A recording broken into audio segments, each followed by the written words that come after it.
Hello, ladies and gentlemen, and welcome back to the Speed Street Podcast. We appreciate you being here. It's a meaningful group of people every week that show up.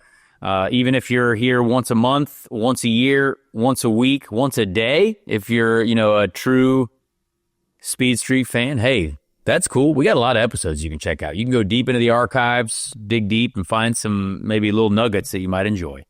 But we appreciate you. Lots of news to talk about today. Some big announcements just came out. Thankfully, they timed them for the podcast. I don't know if this is, maybe this is deep into the IndyCar announcement strategy now. I'm not sure, but I certainly hope so. They're waiting. Yeah, they were waiting. And we also have a great guest this week because it's Daytona 500 week. So a little bit of NASCAR, but also just a little bit of this driver is super good at everything talk, and Indy 500 chatter as well. But Connor Zilisch is our guest, a Connor that spells his name wrong. We've discussed that a little bit on the Twitter. Connor with two N's, but he is a generational talent, I believe. He is someone who has stepped onto the scene in a powerful way. He's doing a cup race this year. He's doing full-time Xfinity. The guy's already a Rolex 24 winner.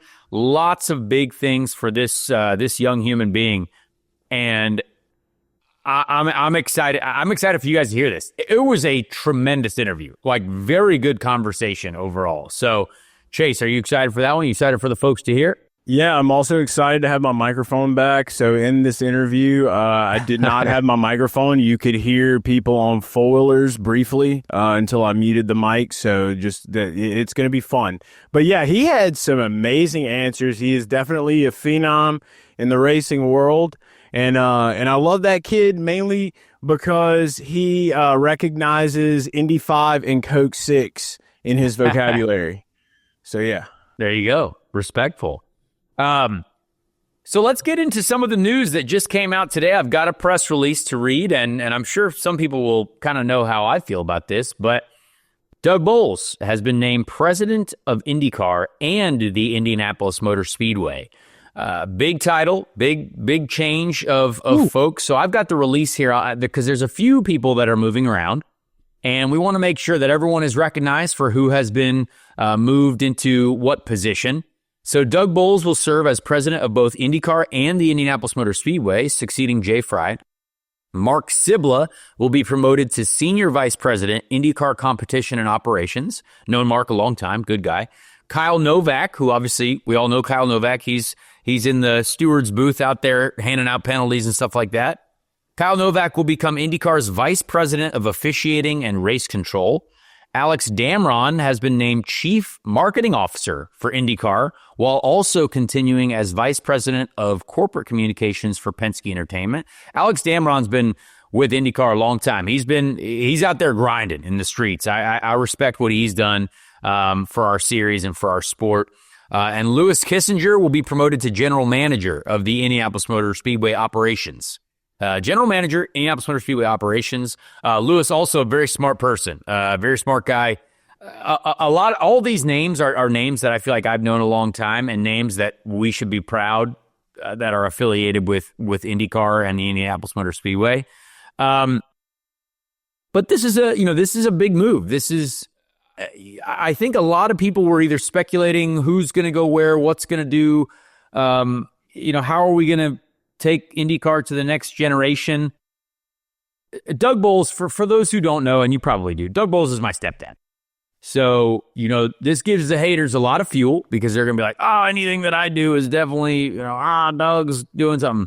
Doug is the smartest person and loves his job so much that I actually feel like I might get less I didn't know about this until the announcement came out.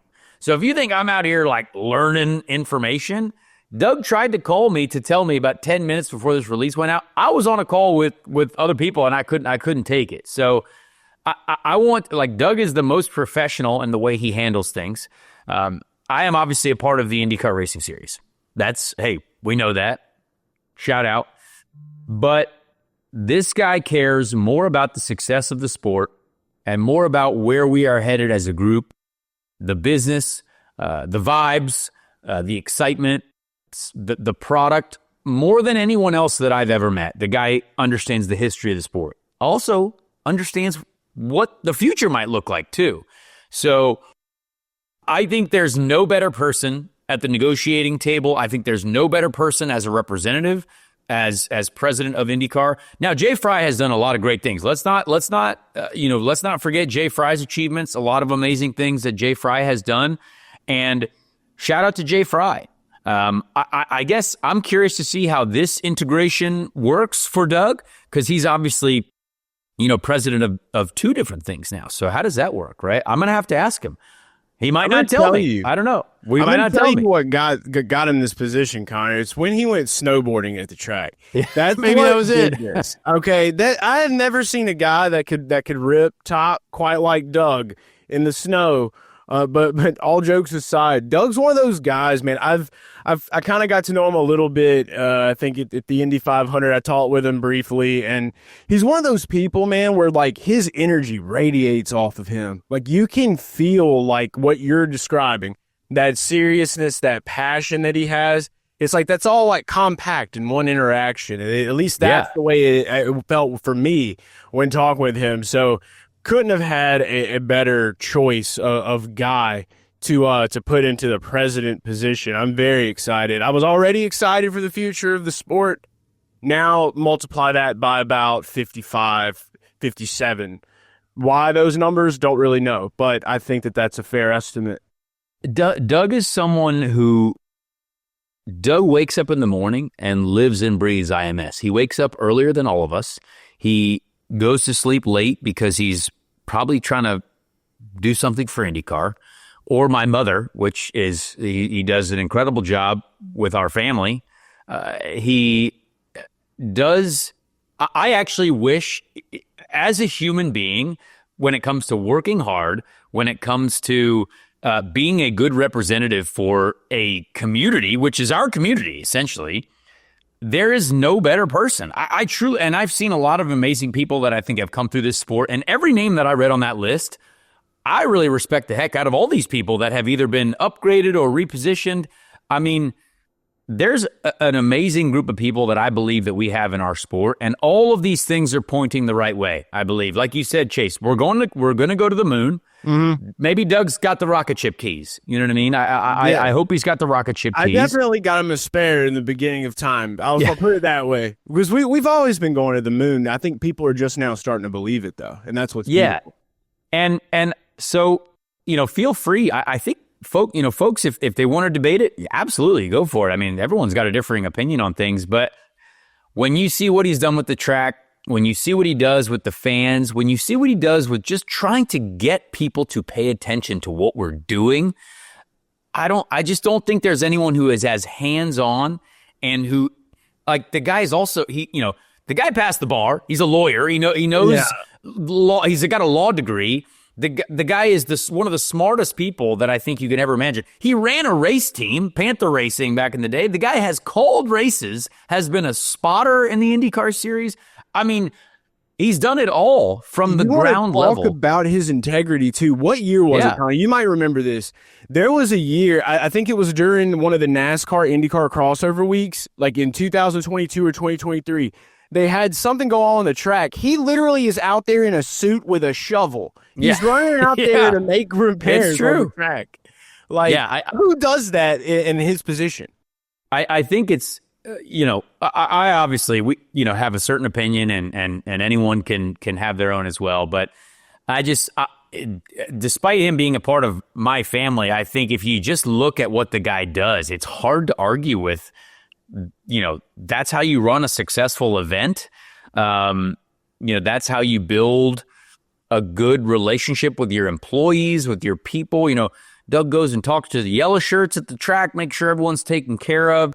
You know what I mean? So I think there's a lot of things to be excited about. I'm very curious. I actually, like, when I tell you I legitimately don't know anything about what is going on here, and my mother, she tries to tell me like a little bit of something here and there, but I respect the process. I think we as a family respect the process of what this is, the business.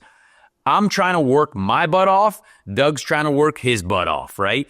But he also sees the fact that, we've got better places to go with this sport. You know what I mean? We're trying to get to a higher place. I believe He wants to do that. I believe he sees the potential in everything that we have going. And yeah, so pretty crazy news there, and cool to see just before the season obviously starts getting underway. But yeah, let's read a little quote. Maybe we can do a little some quote action. Maybe we'll read Doug's quote. "Racing is in my DNA, and no form of racing resonates more personally and strongly with me than the NTT IndyCar Series. I'm honored to lead the amazing team at IndyCar, and I truly believe the future is bigger and brighter than ever for our sport and the Indianapolis Motor Speedway. I'm extremely grateful to Mark Miles for this opportunity, and fans can rest assured the hard work is already underway, and 2025 will be a fantastic season." So, hey, great quotes. Love to see it. So that's, Mark Miles obviously still in place, which, again, Roger Penske, I think, makes leadership decisions in a smart way. So we'll see how it all plays out. But yeah, pretty wild news today, and just in time for the show. Hey, man, we love that. Chase, what do you think of the Super Bowl commercials? Obviously, that's another thing that we got to talk about. I got several text messages from people that don't normally talk to me about IndyCar racing saying, "Hey, that was a cool ad." The thing for me... That's great. Yeah, the thing for me with this is for one, shout out to us for correctly predicting Pato being like the Super Bowl unveiled commercial. I don't think anyone thought it would not be that one, because it's kind of wild though. Did you see on Twitter how everything is so programmed on Super Bowl day that we actually got the list of when each commercial was going to run. Right. Because we had some pregame show commercials. We had like Joseph and Joey Logano there. That was cool to see on the pre-race show, the pregame show. And then exactly when the commercials were going to hit during the Super Bowl. Because it wasn't just one. We also got the Joseph Newgarden commercial too. Yeah, that might have been more regional. I'm not sure, but we definitely got two. Well, I remember putting it on, and I remember my son being like, "The Joseph commercial's on." And then I'm like, okay, well, obviously I saw the Pato commercial earlier that day, which was great, by the way. They made the dude look like Elvis, essentially, in the commercial. There was one scene. So this is all good stuff. The big thing for me was, of course, we got the NASCAR versus IndyCar feud online again. People were tagging me into other people's posts that were basically saying, "I don't know who these guys are, but I kind of like IndyCar." I love it when people tag me in that kind of stuff. You keep tagging me in that, because I'm just gonna repost it constantly. That's the kind of stuff we love to see. I hit an all caps post where I was like, "Have you guys heard about IndyCar?" Just kind of messing that, and it did pretty well. But it's safe to say that marketing style works for this sport. And as long as that marketing style, where it's kind of got a little bit of that reality humor, also paired with some good cinematic style, we're going to continue that on into the season. And it's only going to snowball and get bigger from there. It started here. And again, we already had a good amount of people coming over from the NASCAR world that I know personally in my circles. Now we probably just added about another at least 50% share of those. I hope so. Individuals. All we need is coexistence. We did you just see want to the have search analytics for IndyCar during the Super Bowl? The search analytics were very interesting. That there is a spike. It does do the trick of saying, what is that? Because the commercial is fairly entertaining, and I'm not going to lie.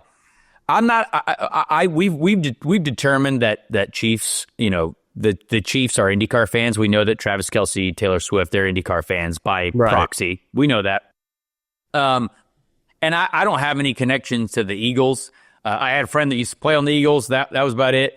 But I actually really enjoy, because my mind constantly is thinking about marketing, because all I'm trying to do is sell every day. I've been on the phone. I've been on Zoom calls today for 4.5 hours already before this show. This is noon. This is 12:30. I went to yoga this morning with Alex Pillow again. We did 7:30 yoga. Love that. Came right back, and I've been on the phone been on Zoom calls ever since selling IndyCar, right? So I actually love the commercials because I say, what is capturing folks' attention? What is the reasoning behind a marketing campaign? And I think when you look at what IndyCar did, it draws your eyes, right? So like, oh, I'm going to check that out. I'm going to do some Googleizing. And there was a spike. So we actually wanted to see how many social followers Pato O'Ward had before. And he definitely gained a couple thousand followers, that's huge. We did a little research before and after. I think a lot of people were also trying to do that research. And, the Pato empire grows, which is great for the sport. Everyone's empire is about to grow too. That's the beauty of it, man. I hope so. It's just gonna because like if these commercials were so successful, I don't see how Fox, can just stop them at this point. They may not be exactly the same format as they are now, but we got to have more come through in the season. So I feel good about it. I know that this isn't the end. There's going to be some new next evolution of these ads, of this marketing. Like you're saying, you see what works, you test the waters. That's not bad conversion because trust me, the marketing brain, it definitely extends. So I get that. And it was funny. I don't know if you saw this, Chase, but it's funny to see where motorsport is right now in America. And this was a great thing because guess who knew that IndyCar was going to put out a commercial? Formula One. So what did Formula One do? They debuted a new trailer for the F1 movie on Super Bowl Sunday. And they had Daytona in the commercial. The Daytona Motor Speedway, Daytona International Speedway is literally in their commercial. Why? Technically, part of that movie, the guy starts as a sports car racer. So I think it's Rolex 24-ish. So that's why it made sense. But it was also for some of the people that haven't dove deep, you're like, what is this going on here? Is this going to be another driven movie? Who knows? But we are seeing an absolute war for eyes right now. And I think it's awesome. It's the future. I saw 3 forms of motorsport prominently during the Super Bowl. I saw, a pregame show and all over the internet, new F1 trailer, which honestly, it looks pretty cool. It looks a little driven-y. It looks a little bit like, some of these scenes might be a little bit over-dramatized. Drifting on quarters. You got to make a movie. So I get it. But we also saw big Daytona 500 product. Now, I know that NASCAR fans were upset, maybe not as much commercialing as IndyCar. But sorry, we're smaller than you, so we need more work. But they did show Chase Elliott at the game. And guess who else was at the game? Joseph Newgarden. So we didn't get a Joseph Newgarden sighting, sadly. Shout out to Chase's guy, Jordan, too. Shout out to Jordan. Yep. But one of the dogs, great guy. Exactly. So we got to see 3 different forms of motorsport absolutely dying for the eyes of America and the world. So pretty cool. And I thought no one would watch this Super Bowl because I think a lot of people were angry about who was in it. 127 million people watched this. So it's like, dude, okay. That's a lot of human beings. Dude, people are going to watch. Plus the Jameis Winston stuff. I don't know if you appreciate Jameis quite like I do. Love Jameis. Yeah. The dude's bring him to the Colts. Pirate. We might lose every game, but at least it'll be a fun game every single time. Exactly. I miss him. I still have a Jameis Winston Saints jersey. I wear it on occasion. I miss him. I wish he would come back, but he's in Cleveland now, and I cannot wait until he goes full-time into media for football because, my God, the presentation that he had where he was in that pirate outfit in the bars in New Orleans in the French Quarter, that's top tier right there. For me, at least. That's my opinion. That's top tier. That's where you want to be. Yeah. So it was interesting to see and very cool for the state of our sport. Again, my favorite thing is the fact that they're advertising St. Pete. That I think is the most important thing. We want to start the season off strong, build an audience very early so we can continue to entertain them. Just a great situation. A few other nuggets before we get to Connor as well. IndyCar Live direct-to-consumer streaming platform is going to be available in the U.S. So I believe that IndyCar, we're obviously trying to get some sort of streaming service for the folks here in the United States. I believe that's going to be a big thing. I'm excited to see. We just have that kind of in our notes, but I'm excited to see where that goes. And I truly believe that our leadership gets it. They know that people want to stream it. We understand that. And we saw great streaming numbers from the Rolex 24, I think. A lot of people using streaming. So we get it, for sure. Joseph being at the Super Bowl, great. Jack Harvey's car at a Super Bowl party. We saw Tyreek Hill getting in and out of a show car, Indy car. All good stuff. I mean, this stuff is all things that we need to continue to just stake into the ground. We have to do this stuff all the time. IndyCar almost has to be annoying. Baseball's coming up on Fox. Don't forget MLB baseball. There will be crossover. Gotta be. Yeah, I mean, baseball's an interesting one for me, but I respect the game. But we love ball. I think we have to annoy people. We have to get in people's faces. And, NFL is officially over. Shout out to Eagles dominating the Super Bowl. An absolute whomping, an official whomping of the Chiefs. That was hysterical. I couldn't believe that. But they looked like a 10 times better the football team. And you know what that means, though? I mean, it's Daytona 500 week. We're going NASCAR racing. A lot of racing to watch this week. Very, very excited about it. And again, we're fans of all motorsport. I like to watch all the racing. Amen. But IndyCar is our focus. A week from yesterday, cars are going to be on track in Sebring. All 27 Indy cars will be on track Monday and Tuesday at Sebring. Very, very excited for that. I want to go. I'm actually going to the race shop today in 20, 30 minutes to finally hear my car fire up and to see what our new steering wheel dash looks like, because we have a new steering wheel and don't really know what it's going to do yet. Can you video it? Oh, maybe. I did do a video, though, for some pit stop practice yesterday. Got in the shop yesterday, did a little bit of pit stop practice. So you're on the YouTubes, stay tuned there. We're going to get a little YouTube. I haven't told producer Bobby yet, but I'm going to have to get him to edit another little video for me. Shout out producer Bobby, superstar. But there's a lot of exciting things. 2 days of testing next week. And again, if you don't know where it is, Sebring, Florida, that's where we get to do our testing. Yay. It's the only test, the last test, unless, I don't know what you've done, but I don't think there's any more testing before St. Pete. But the way it works is Sebring short course, that's where we do IndyCar testing. It's too small for 27 cars, so they're splitting the groups up. So half in Group 1, half in Group 2. Basically, Group 1 is going to run in the morning of Day 1, Group 2 in the afternoon, and vice versa. So 2 in the morning of Day 2, 1 in the afternoon of Day 1. And so that's how it's going to play out. Stingray Rob, I can tell you, is in Group 1. I am in Group 2. So we're going to have 2 separate cars. I assume they did that with a lot of the teams, trying to split up cars so they could help the mechanics do some work. But yeah, exciting times, man. We're finally getting back in a race car, which is great to know. And I'm sure people will have timing to be looked at. I'm sure there will be results and things of that nature being posted. So stay tuned. I might be working on a little something for that. I'm trying to work on a little something with that for the fans this year. We certainly have a lot of things we want to try. So many things that we might run out of stuff. And let me tell you, our goal is St. Pete. So we're not aiming to, I hope we are able to set some lightning time because we found some goodies. But we got a lot of test items that we need to get through fundamentally with the how heavy the car is now.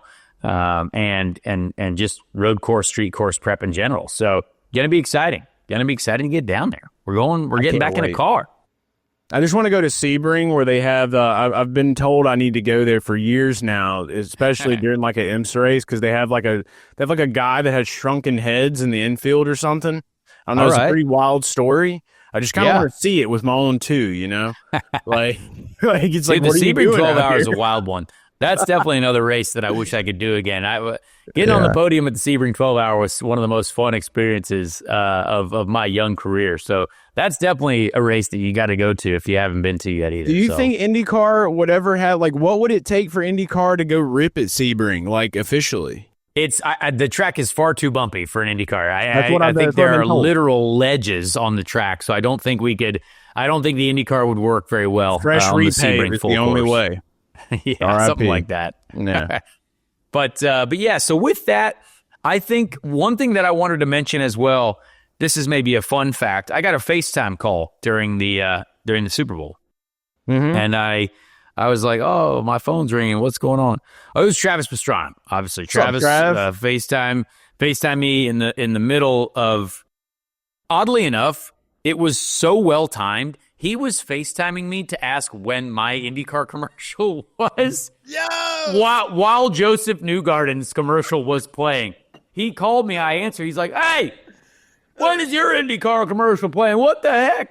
And then he turned around, he's like, look, that's Joseph. And I was like, did you time this perfectly? Dude. It was one of the funniest moments of all time. He's like, I don't get it. I'm like, hey, man, we gotta support the stars. We got to support the stars. Dude, Travis and I then cheers each other with a beverage of sorts. And he also told me that Travis got his hip replaced recently. And Travis is the toughest and greatest human being overall that I know. And he kind of lightly mentions to me, he's like, yeah, man, I'm like 7 weeks post hip replacement. And I did a backflip on a dirt bike today to prove I could do it. And I was like, that sounds terrible. That sounds like a very bad idea. That's what you call extreme geriatrics, right? But shout out Travis. I don't even know if I'm supposed to say that or not. I don't think he really cares because he's the greatest human being on the history of the planet. The guy is getting his hips replaced. He's got brand new spanking hips, and he's doing amazing things for the community. So shout out you, Travis, and your healthy hips. One of a kind. Gotta meet this guy. And watching IndyCar commercials and trying to understand where the rest of them are. So with that, I had to tell that funny story. I thought that was a great one to share. No, that's incredible. But let's get to our guest, Connor Zilisch. He is a fantastic interview. I think you guys will really enjoy it. A young stud, a superstar, a person who shares a name that is similar to mine, only just one more letter. So without further ado, here is NASCAR driver of all things that are in that realm, ARCA Trucks, Cup, Xfinity, everything, sports cars, probably going to be in Formula One, I think. Maybe, we'll see. But Connor Zilisch. Ladies and gentlemen, this week, we are very lucky to have I think, generational talent, a driver that has made a name for himself in probably the most insane ways you've ever heard of. An 18-year-old Red Bull athlete, a man who has a name that is a very good name. One too many N's in his name, but Connor Zilisch is here, NASCAR Xfinity driver, NASCAR Cup Series driver just for one race. But, man, I appreciate you doing this with us. Life must be wild right now. I think you're riding like an electricity field that goes straight to the moon. Tell us about what that's like. Yeah, it's nuts. I'm sure you can imagine just, how crazy things have become for me in the last 12 months of my life. Never would have expected it. It's been, unreal and really fun, honestly. Like, that's the thing for me. I just got to try and enjoy it all. It can come at you fast and be it's hard to have fun sometimes, right? You live this professional lifestyle at such a young age. And sometimes I got to remind myself to be a kid. Yeah, no, you are a kid. That's crazy. When I was 18, I was trying to go on the meteoric rise, right? Like trying to go to the European lifestyle, trying to live that life, trying to go to Formula One. But tell us, I think you're talented enough to go that way, right? Formula One. And we've talked about this. Life kind of presents you with certain roads you got to take, right? And it presents you with career options to where are you going to make the most successful career for yourself? Where are you going to make money? Where are you going to make this your living, right? Tell us why you've gone the NASCAR route instead of maybe, Red Bull Formula One route. Yeah, so I spent time in Europe racing go-karts from the time I was 11 to 14 years old. And, I feel like I did a decent job. I wasn't anything crazy over there. I won races and did a good job, but just never had any chance to race formula cars at all. My family was fortunate enough to, send me over there and give me the opportunity to, be, an American racing in Europe, but, anything past go-karts was just not really doable. There was never an opportunity for me to do that. So I came back to America. I was 14 or 15 and I was teammates with Keelan Harvick, and, Kevin Harvick was his father, obviously NASCAR driver for a long time. And I met Kevin and kind of got introduced to him. And he eventually went up to my dad and was like, hey, so what's your plan with Connor? He saw something in me that, he thought was talent or he saw something in me and went to my dad and asked that. And My dad told him, hey, well, he's going to race go-karts for another year or two and maybe do some SCCA racing. And then he's going to go to college and, pursue a life and get a job. And Kevin basically said, no, like, we got to give him a shot and, give him a chance. So Kevin basically got me my first test in a stock car. It was with a smaller team, TA2 team, Trans Am, and it went well. And I ended up getting a good ride based off that. And that kind of got my feet in the door with Chevrolet and everyone else involved. So really just opportunity, right place at the right time, sent me down this path. And, once I kind of got into it deep enough, there was no getting out of it. Right. So it's been really cool to bring Red Bull to NASCAR and, have that opportunity to run a Red Bull car in a cup race and really bring them back, full time as a sponsor. I mean, the Red Bull news, I think, was some of the coolest news for just the sport in general. Obviously, everyone knows the Red Bull name. If you don't know Red Bull, then you're either not alive in this world or you don't exist in like the real just world that is connected to everything else. So it's an incredible, and everyone wants to be a Red Bull driver. I think if you ask any driver, me included, I did the Red Bull driver search when I was 12, when I was 13 in Boston. I mean, it was the coolest thing to try to go do. You're working a lot as well with Scott Speed. Is that correct? Scott Speed has been a very helpful influence in your life. Tell us a little bit about that. Yeah, so he works with all the, junior drivers and Xfinity guys and truck guys at Chevrolet with Josh Wise. And it's just, he's kind of past the point in his career where he's going to be a race car driver. And honestly, he'll tell you he likes helping us more than he enjoys the thrill of driving himself. So I guess you get to a certain age and that flip-flops and, he's at that point where he's, having more fun and, he gets to spend more time with his family. He's got 2 kids. I think that's what's best for him right now. And it's really cool to work with him, right? He's got such a unique background. Scott. Yeah. Scott and I spent Valentine's Day is coming up. Scott and I spent Valentine's Day downtown Indianapolis one year, just 2 dudes having dinner together. It's like, I like that guy. That guy is an incredible human being. Yeah, he's a good dude. And he's got a lot of knowledge too. Like, I think if he went back into racing where he was at 25, 26 with the knowledge he has now, I think it'd be way different for him. And I think his stint in F1 would have gone way differently. It's pretty curious to talk. It's crazy talking to him and how much he's learned just based off studying us and watching the things that we do that are right and wrong. And, how much he relates it to himself, even when he gets back in a car here. Like, he ran a micro sprint race at Millbridge, never raced on obviously he did the rallycross stuff and has done that. So, it's a little bit similar, but he was like the fastest guy out there. And so good. The guys that were on Wednesdays that do it every week. So it's really cool to see him and watch him help us and not only help us, but, reveal things about himself that you never really knew.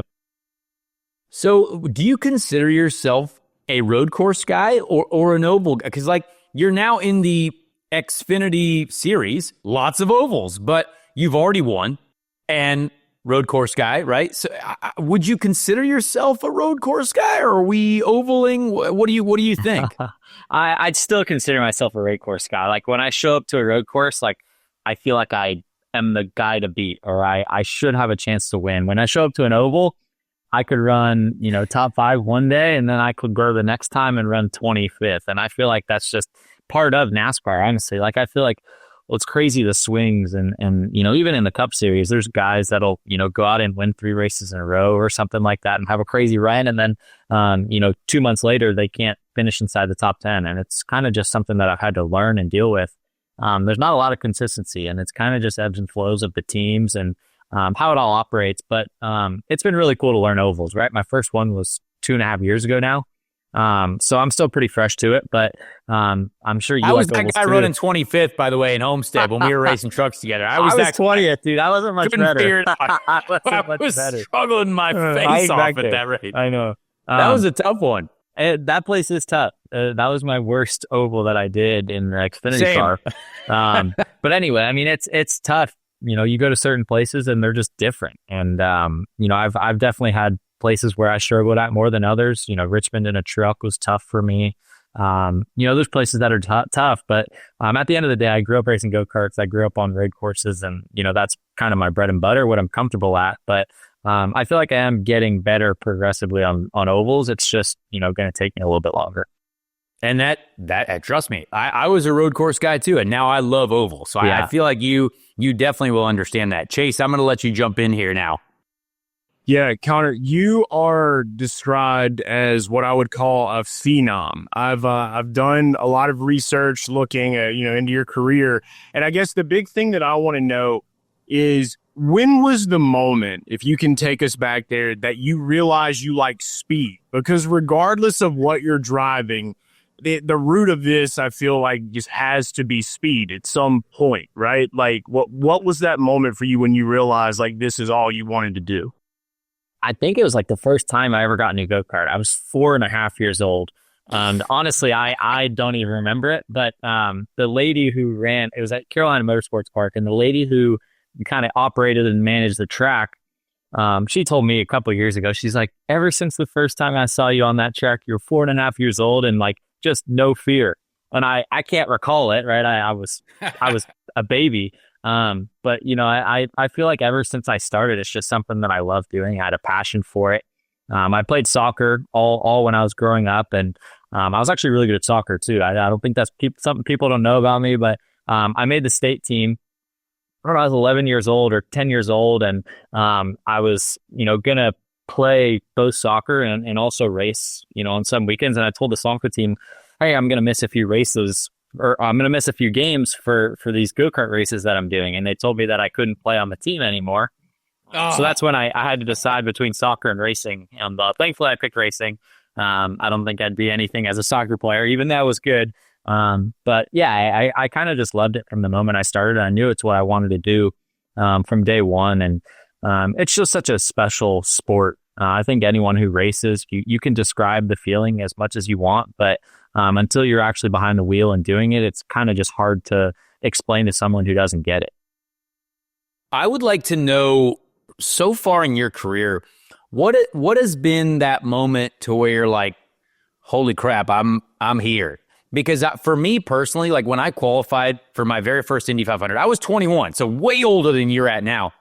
But I was racing against guys like Dario Franchitti and Elio Castroneves was in there, and Tony Kanaan.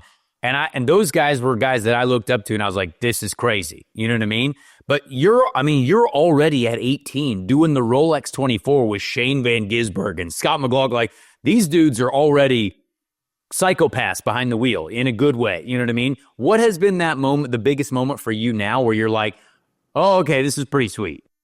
Yeah, I'd say when I won my first Rolex 24, like that was, racing it alone was crazy. I never really thought I'd ever get the chance to. Watch I do already. have the watch. Yeah. Yes, it was pretty cool. But I was 17 at the time, and I just signed with Trackhouse.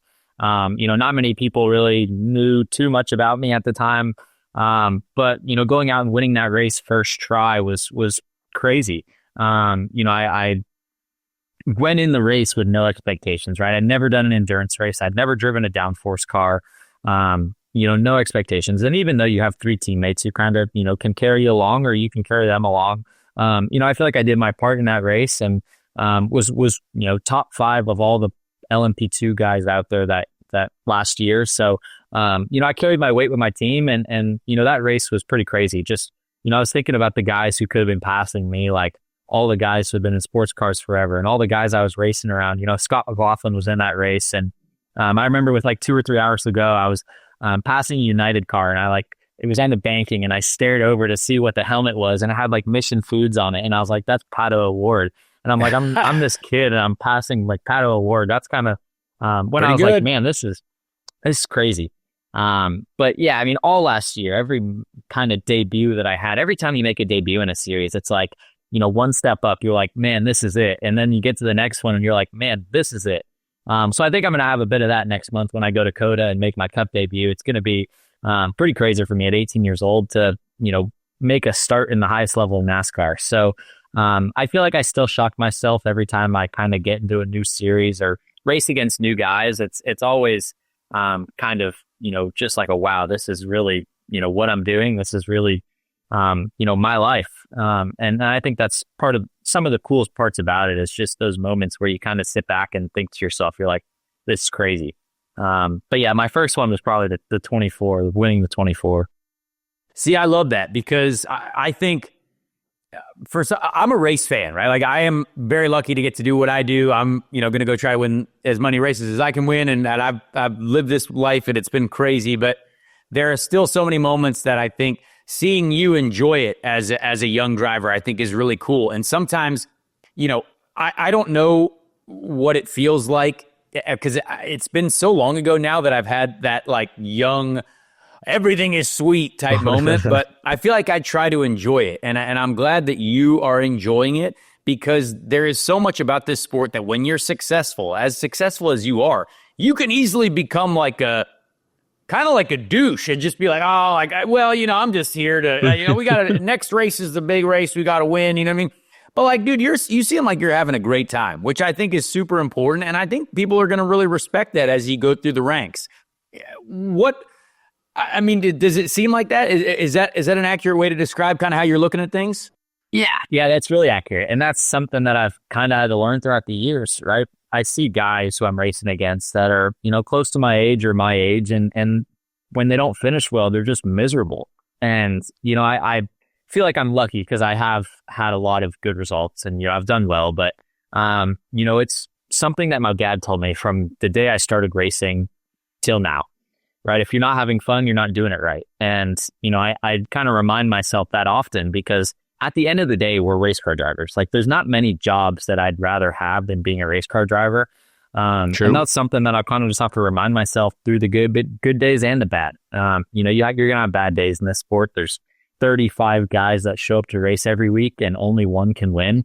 If you're going to kind of chase, if your mood is going to be dependent on how you finish, you're going to be a miserable person. And that's something that I've had to learn, right? I had a lot of success racing go-karts and won way more races than, I probably am gonna this year. And that definitely can help make you happy. But at the end of the day, you have to kind of get used to losing. And at times it's been hard, right? You want to win every race you compete in, but unfortunately that's impossible unless you're Max Verstappen. So, until true. I get to that point. Hey, that's your teammate. You guys are Red Bull guys. I know. So yeah, you just got to enjoy every moment and realize, sometimes take a step back and realize, you're a race car driver. You get to live the childhood dream that you had and enjoy it. Chase, I'm going to let you jump back in here. And that's a good point. You lose far more races than you win unless you're Max Verstappen and then you win more than you lose.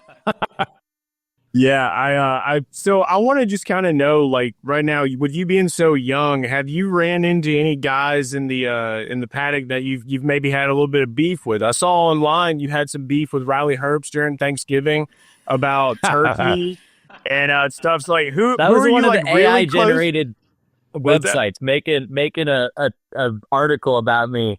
I was just me and Riley are friends, but I do actually. There's a kid, William Swalich.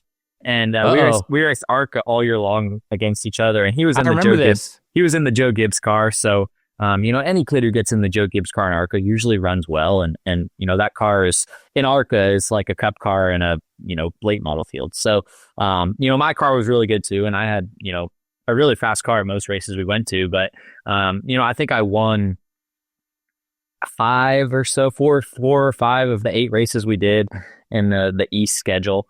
And, the second or third race of the year was at Dover. And I had never ran at a big track before. I had no idea how the air worked or anything. And when someone gets outside of you in a stock car and takes the air off your door is what it's called. Not good. Putting it on someone's door. It's not good.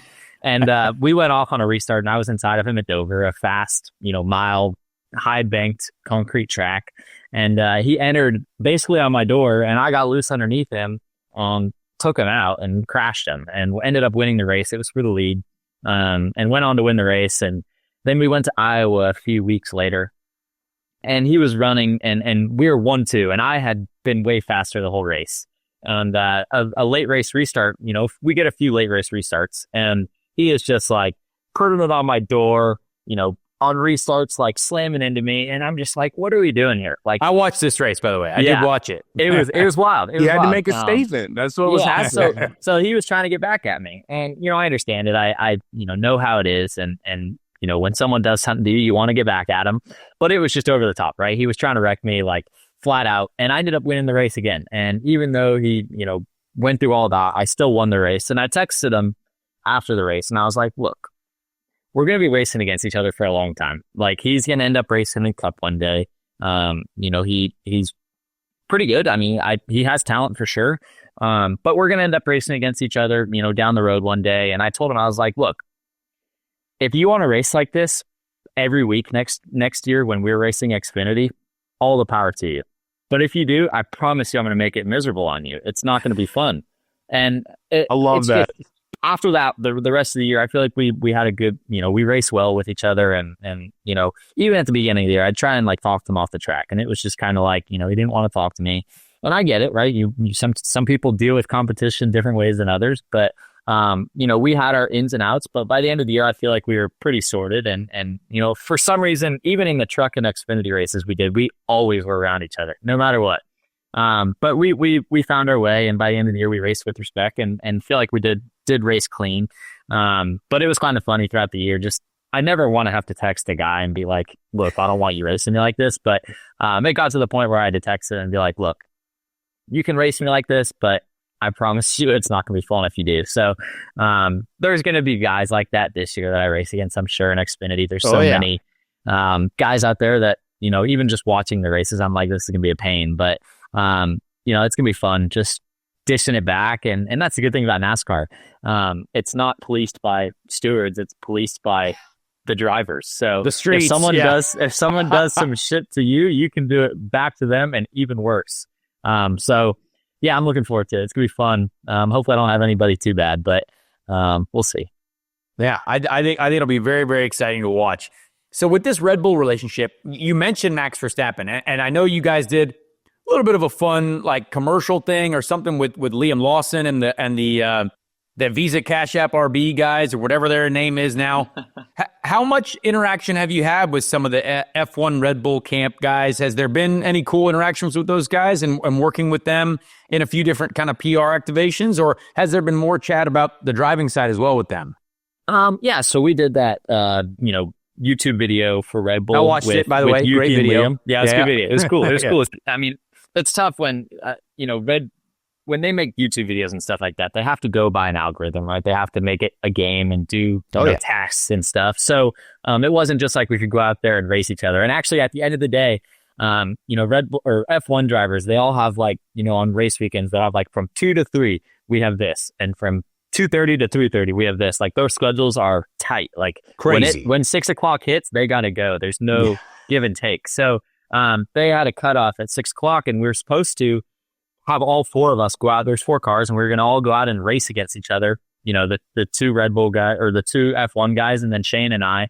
And one of the cars broke, so we didn't get to do that. But it would have been cool to do that. But actually, Shane and I went to dinner with Max in Austin, and I got to meet Max, which was really cool. He's a super funny guy. Good guy. I like Max a lot. Down I there. spent a few nights down in Austin with Max myself back in the day, and we had a great time. He's a cool guy. It's cool getting to kind of know him, and people are so much different, off camera. It's crazy, how people are portrayed on TV versus how they are when you're just talking to them. So I always enjoy getting to, meet those guys, and it was cool with Yuki and Liam. Same deal. Yuki's super funny.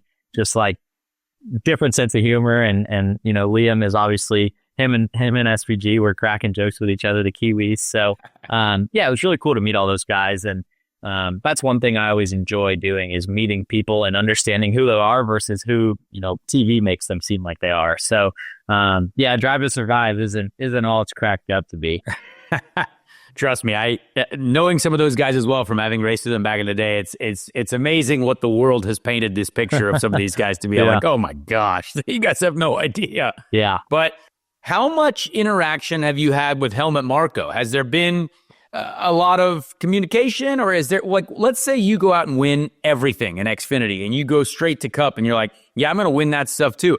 There's got to be, I think there's more respect then people know about when, if you demonstrate that level of talent, like maybe you're in our pool, you're in our system. So maybe we give you a test here and there. Has there been much communication, or is it just like, hey, we're happy to have you in the camp and let's go racing? Yeah, for now, the Red Bull stuff is all NASCAR. Like, I have had no communication with anyone, Formula F1, anything like that. But knowing that I am a part of the family, like, there's nothing out of, reach, I'd say. Like, there's always a chance for something. I haven't talked to anybody about it. But, knowing how Red Bull works, anything's possible. But that is something that I want to do. Like, I don't want to just be a NASCAR driver. And I've told people that. And that doesn't mean that I'm going to go race F1 in 3 years, but, down the road, like, I want to run an Indy 500. I want to, race sprint cars. I want to do other things. And, it's just a matter of, how my career goes, honestly. Like, there's so many things that could happen that I have no idea. If you told me I was racing Cup in a month, a year and a half ago, I'd call you crazy. So, it's so hard to predict the future and know what's going to happen. But that is something that I want to try and do. I don't want to just be a NASCAR driver. I want to branch out and do different things and try that. So I've definitely made them aware of that. Like, I tell them I want to do things outside of just NASCAR, but nothing yet has come of that. But I'll keep pushing for it. Hey, that's all right. And honestly, I think you've got a great leader in Justin Marks as well. Like, Justin Marks, I think, in that Trackhouse group and everything that they kind of have going on, the Red Bull relationship there.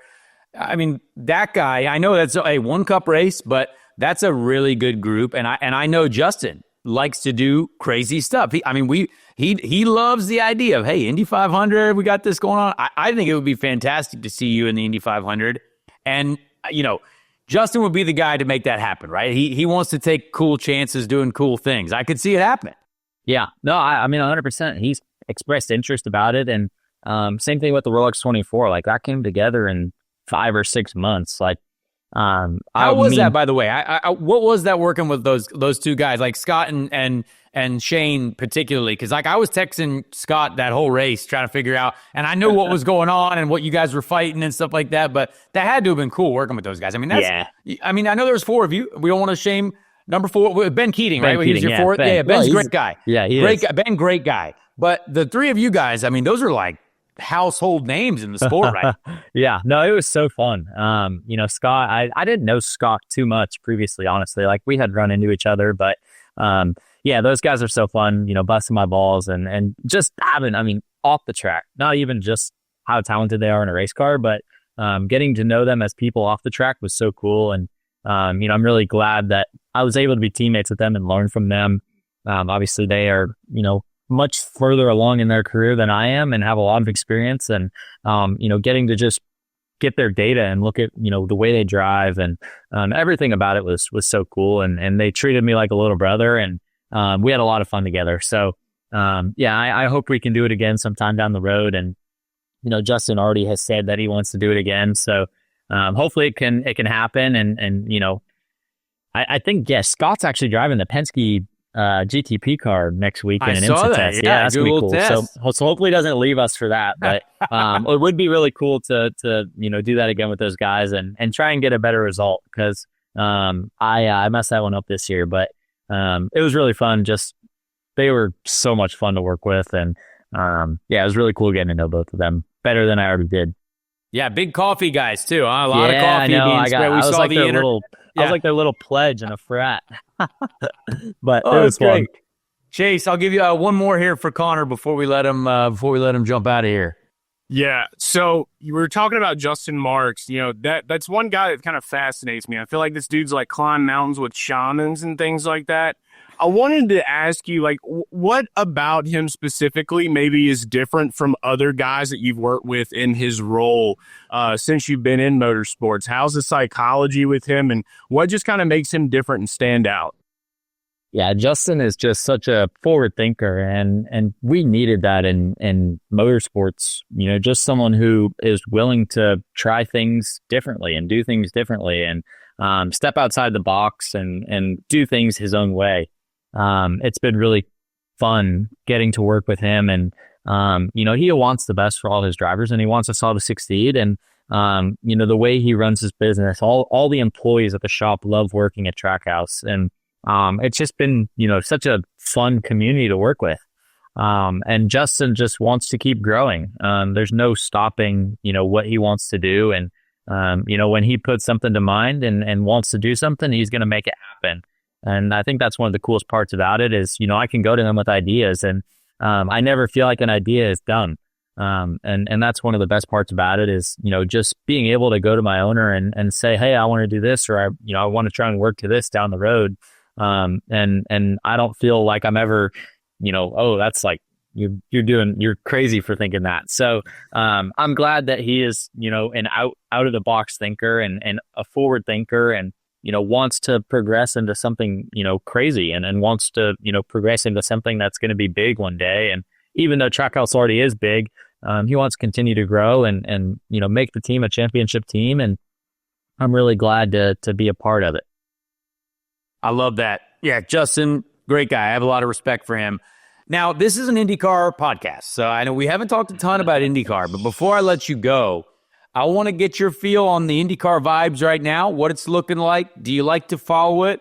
And I want to hear also, in no particular order, your top three at the Indy 500 this year, in no particular order. All right. Yeah, I love especially what Fox is doing. I feel like Fox was really hated on in NASCAR for, what they did with the broadcast and promoting the sport. But even just from the commercials I've seen so far, those have been pretty funny and just growing the sport. That's what we need in every form of motorsports. And I feel like Fox is doing a good job of that. And I feel like the product is really good too. I enjoy watching races, road courses or ovals. The Indy 500 is one of my favorite races to watch. And I've never been to the Indy 500. That's a crazy... I you're probably go. not going to get a chance to go for a while because you're going to be Mr. NASCAR. So I know. I want to go until you do eventually. the double, then we'll get it sorted out. I know. I want to go and experience it as a fan once before I hopefully one day make a start in it. But I feel like IndyCar is headed in the right direction. I think that's all you can ask. And I love watching it and the personalities are all good. And I think Fox is going to do good things with IndyCar. So I'll definitely be watching along. Indy 500 top three. I feel like let's go. Just no particular order. We just like to get all right. Scott McLaughlin. Okay, yeah, I agree. He's a good. That's a good one. I think Scott's owed one there. I feel like he's been in the spot to have a shot at it the last few years, being on the pole last year. I feel like Scott's good. I feel like Pato is owed one as well. I feel gotta be there. Yeah, he's up there. And then I'm gonna take a wild card here. I'm gonna say Kyle Larson. All right. Back. Hey. I feel like he's got a shot. I feel like he's going to be there. And then we had Marcus Ericsson say the same thing. He's like, someone said Kyle Larson recently in the top three. So I think I want to see it. That'd be really cool. I think if we can't have him win though, I'm not gonna lie. We're gonna stop him right there. Can't have him win, even though that would be cool. But we can't have him win. I know. Well, the IndyCar drivers can't let that happen. That'd be sad. But I am hoping if he leaves Indy with a win and has to go to not the Coke 6 and have a shot at pulling off that'd be crazy. Shout out for saying Coke 6, by the way. That's a great way to say it. It really is. That's all I don't know why I say it like that, but I always say it like that. Dude, that's the first time I've heard drivers say that. So shout out Coke 6, Indy 5. That's how we roll, baby. Now, here's the thing. I actually don't mind the idea of Kyle Larson winning because I believe no matter what, Kyle Larson is a generational talent above anything else. So I don't think it would actually make IndyCar drivers look bad. I really don't, because I think he's just very good. So we all understand that. But it would just give the fan bases a lot of things to just hate each other over. And it would just start a Twitter war that no one would ever recover from. Yeah. But it would be a huge moment for sport if he wins. And then, all right, now we got to go do the Coke 6. Yeah. You know what I mean? Not we got to to go get out there. drink the milk or anything, just straight on the plane. Yeah. So that anyway, would be cool. A lot of opportunity. Yeah. Connor, I appreciate you doing this, man. I know we've been going back and forth, and I appreciate you working with us on this. And it's probably best to do it now because once you guys get to next week in Daytona land, everything it's going to be crazy. So honestly, excited for you with the JRM squad, right? It's a good group. They own this podcast essentially. So you're technically this is a team podcast. We're locked in.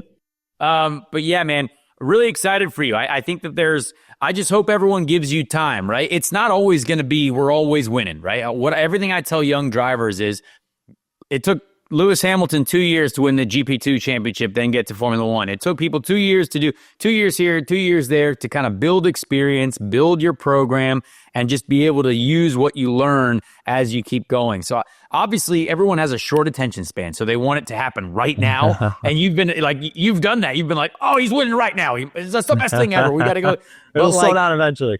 It is hard. This is a hard game to play, and I believe though that you're very skilled enough and smart enough, and you got the personality. So, like I keep telling you, first driver to make $1 billion, Connor Zilisch. So I appreciate you.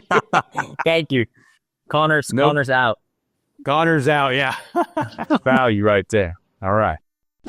Well, folks, we hope you enjoyed that one. If you did, let us know. If you did, leave a like on the YouTube video, maybe subscribe to the channel if you feel like it, if you're new here. But I enjoyed talking to Connor, and I feel like I could have asked him another 100 questions, but we try to respect everyone's time. We've been working on this interview with him for a little while, and great to chat with him. So I enjoyed that. Chase, we've got merch now. Big shout out to the Dirty Mo family, the Dirty Mo Media groups. We have merch available on their website, on the Dirty Mo Media website. Shirt, hoodie. I like the hoodie a lot. I'm going to have to get myself a hoodie, a hat as well.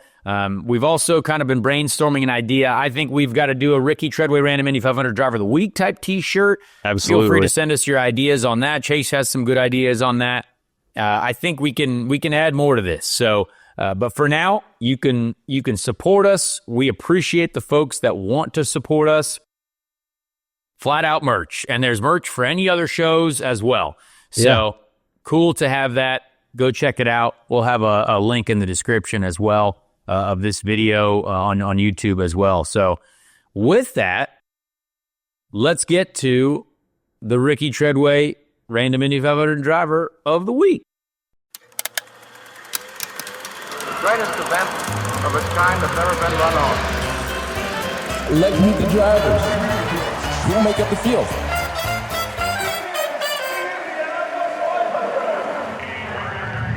All right, so this year, this one's a special one. And if you listen this long, you're going to hear maybe a little subtle hint. I've decided what I want to do for my Indy 500 race helmet this year. I've decided. Because it's been over 80 years since a driver from Indiana has won the Indy 500. And we want to change that. I want to change that. Yeah, we're going to change it. We're going to change it this year. I believe. But I think my helmet this year for the Indy 500 is going to be a tribute to Wilbur Shaw. Wilbur Shaw is the last driver from Indiana to win the Indy 500 in 1940. Wilbur Shaw is not our random Indy 500 Driver of the Week because we know the name Wilbur Shaw. We know it. He's a man who, if you ask Doug Boles, he sent me in a text as I was doing research for my helmet. Doug sent me a text that said, I'll read it to you. He said, Wilbur Shaw is likely the reason IMS is still here. Wow. Which, guess what? That's a big deal. He found Tony Holman. Famous photo of Shaw, Tony Holman, and Eddie Rickenbacker, I think is his name, signing the deal for Holman to purchase from Rickenbacker. So, from Captain Rickenbacker, excuse me. I don't know. Doug was using short wordage, but we all know those names in the history. Wilbur Shaw was president of IMS from 1945 until he died in a plane crash, sadly, in 1954. So, shout out Wilbur Shaw. I think I'm going to do a cool tribute helmet to Wilbur Shaw for this year's Indy 500. But we found a random Indy 500 Driver of the Week in the last year that he won. So, let's find it. We went to the 10th place finisher. The 10th place finisher was René Lebegier, maybe? You got to get a little of that French in you. That's a little bit of that. I got a little bit of that Les Le Bon Temps from down yonder. Lebegier. Something like that. Anyway, I don't know what I just said. Butchering it. French driver, of course. French racing driver who competed in rallies and circuit races. He won a number of races, including the Monte Carlo Rally, the Coup de Vitesse at Montferrat. Again, I'm sorry. I could don't see know how him to pronounce driving at things. Monte Carlo, We're not trying to disrespect the culture. I just don't. I'm just trying to make sure I get it right. He's the Monte Carlo French guy. driver, raced at Indy before the war, and that's wild. But he died in his bath in 1946 when he was asphyxiated by fumes from a defective boiler. Dude, his water heater got him, dude. That is so sad. That's this rough. guy That's fell the to worst the water way. heater. Oh. Dude was just trying to take a hot bath, dude, and it just came back, bit him, dude. It said you should. Oh, that is so sad. I literally just read this and I was like, "Are you serious?" Yeah. So that's crazy. Renee, R.I.P. Renee.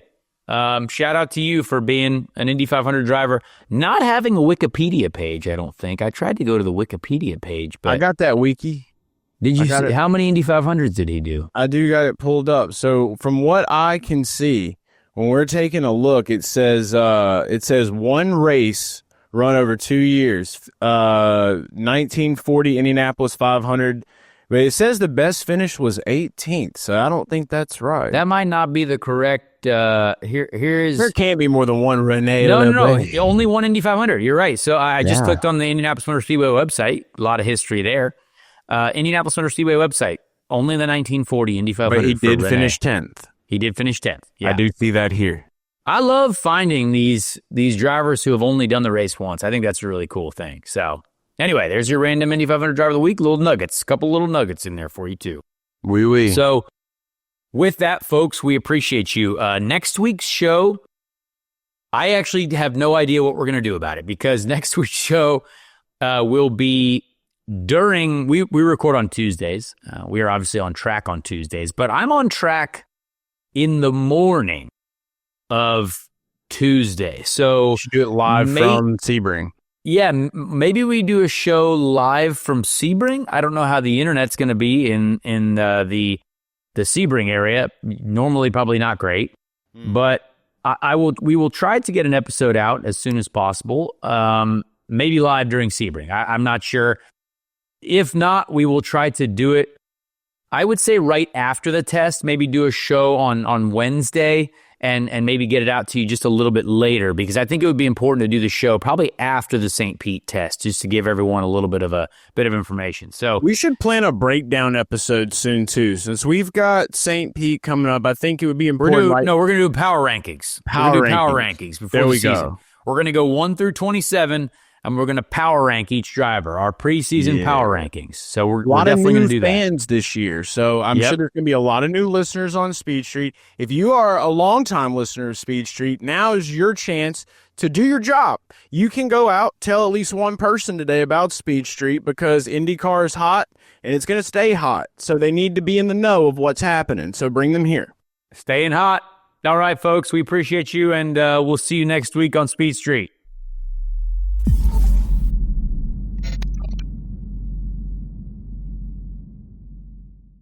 Hey everyone, Connor Daly here. Please leave a like on this video if you did enjoy it, and also subscribe to the channel as well. That would be very helpful. Be a friend, tell a friend. Thank you so much for the support, and we'll see you on the next episode of Speed Street.